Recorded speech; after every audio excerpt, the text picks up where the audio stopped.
The new power class, those who control systems, not labor. The most powerful people in the economy aren't working harder. They're controlling systems that replace labor entirely. Every economic era creates a dominant class. In the industrial age, it was factory owners. In the digital age, it was platform builders. In the AI era, it's system controllers. Power no longer comes from effort. It comes from orchestration. Systems decide what gets built, what gets distributed, and who gets paid. Algorithms now shape outcomes that used to require entire organizations. This shift didn't happen overnight. It happened quietly. Software replaced departments. Automation replaced workflows. AI is now replacing judgment in predictable domains.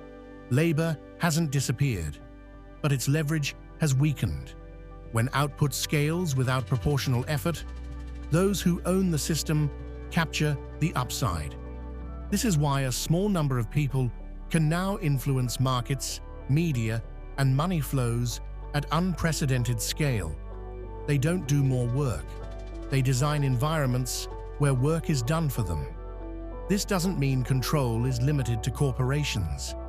Individuals now have access to tools that used to require teams, but the mindset must change, from doing the work to designing the process.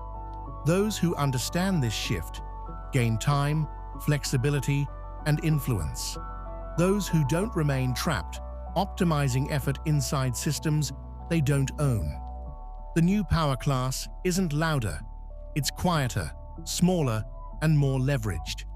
This channel exists to explain those shifts, so you can recognize where power is actually accumulating.